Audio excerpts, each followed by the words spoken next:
Welcome to Coombs world. இன்றைக்கி என்ன ரெசிபினா கருப்பு உளுந்து சாதம்.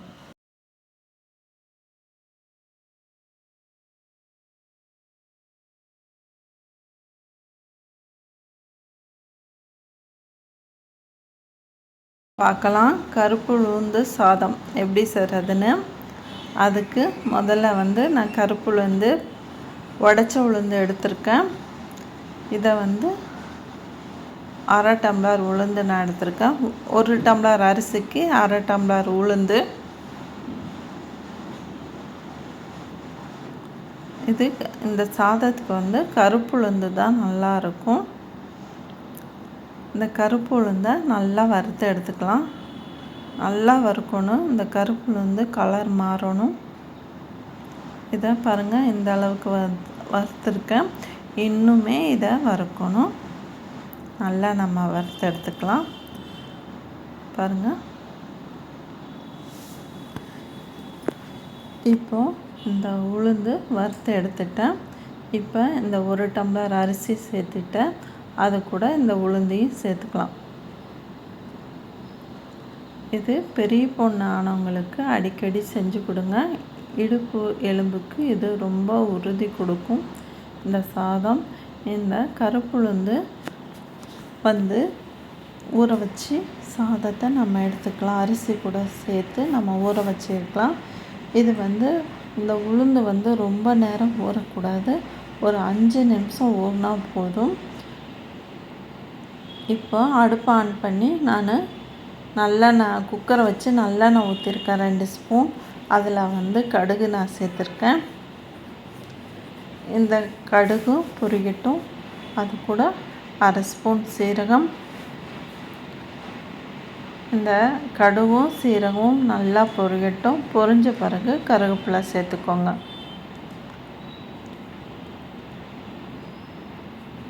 நிறைய பேர் என் வீடியோஸ் பார்க்குறீங்க, சப்ஸ்கிரைப் பண்ணிட்டு பாருங்கள். அப்போ தான் நான் போடுற வீடியோ உங்களுக்கு உடனுக்குடனே வரும். நான் போடுற வீடியோ முழுசாக பாருங்கள். இப்போ 10 பூண்டை கட் பண்ணி நான் சேர்த்துருக்கேன். அது கூட 1/4 ஸ்பூன் வெந்தயம். வெந்தயம் ரொம்ப குளிர்ச்சி. அதனால் இந்த வெந்தயத்தை நான் இது கூட நான் சேர்த்துருக்கேன். இந்த வெந்தயமும் நல்லா பொரிஞ்ச பிறகு பூண்டும் வெந்தயமும் நல்லா வெந்துடும். அதுக்கப்புறமா 1.5 டம்ளர் நம்ம அரிசியும் உளுந்து 1.5 டம்ளர் எடுத்துருக்கோம்.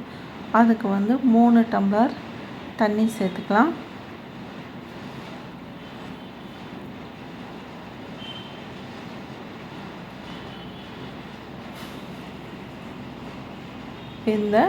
நாம் இந்த சாதத்தை கஞ்சியாகவும் சேர்த்து செஞ்சு சாப்பிட்லாம். கஞ்சியாக செய்கிறதா இருந்தால் நாம் கடுகை போட்டு நம்ம தாளிக்க தேவையில்லை. மற்றது எல்லாமே போட்டு குக்கரில் 5-6 விசில் விட்டு எடுத்தால் நம்ம கஞ்சி ரெடி ஆயிடும் நம்மளுக்கு. இப்போ நம்ம தேங்காய் பூ சேர்த்துக்கிட்டேன். 3 ஸ்பூன் தேங்காய் பூ சேர்த்துக்கிட்டேன். இது கூட காரத்துக்கு அரை ஸ்பூன் மிளகு. இப்போ அந்த சாதத்துக்கு தேவையான உப்பு நான் போட்டுக்கிட்டேன். இப்போது அரிசியை கழுவிட்டு இதில் நான் சேர்த்துக்கிறேன். இதுக்கப்புறமா இதை 3 விசில் விட்டு இறக்கி வச்சிடலாம். இந்த சாதத்துக்கு எள்ளு துவையல் செய்ய போகிறேன். அதை பார்க்கலாம். இப்போ கடாயில் 50 வெள்ளை எள்ளு நான் எடுத்திருக்கேன். இப்போ கருப்பு எள்ளு என்கிட்ட இல்லாதனால வெள்ளை எள்ளு எடுத்திருக்கேன். கருப்பு எள்ளு போட்டால் ரொம்ப நல்லாயிருக்கும். கருப்பு எள்ளு சேர்த்துக்கோங்க. இப்போ இந்த எள்ளு நல்லா பொரியட்டும். இந்த உளுந்து சாதத்துக்கு எண்ணெய் கத்திரிக்காய் குழம்பு ரொம்ப நல்லாயிருக்கும். அது நல்லாயிருக்கும். இந்த துவையல் நல்லாயிருக்கும். இப்போ வெள்ளை எள்ளு நல்லா பொரிஞ்சிருச்சு. அதுக்கப்புறமா 3 ஸ்பூன் கரண்டி தேங்காய் நான் சேர்த்துருக்கேன். 3 ஸ்பூன் கரண்டியே தேங்காவை நல்லா வறுத்து எடுத்துக்கோங்க. இப்போ 10 வரமிளகாய் சேர்த்துருக்கேன். இந்த துவையல் கொஞ்சம் காரமாக இருந்தால் நல்லாயிருக்கும். காத்துண்டு பெருங்காயம் ஒரு கைப்பிடி அளவுக்கு கருவேப்பிலை சேர்த்து நல்லா வறுத்து எடுத்துக்கலாம். வறுத்த பிறகு இதுக்கப்புறமா இதெல்லாம் ஆற விட்டு நம்ம அரைக்க போகிறோம். மிக்ஸி ஜாரில் போட்ட பிறகு இதுக்கப்புறம் 1.5 ஸ்பூன் புளி சேர்த்துக்கலாம். புளி பேஸ்ட்டு நான் சேர்த்துக்கிறேன். உப்பு, இந்த துவையலுக்கு தேவையான உப்பு.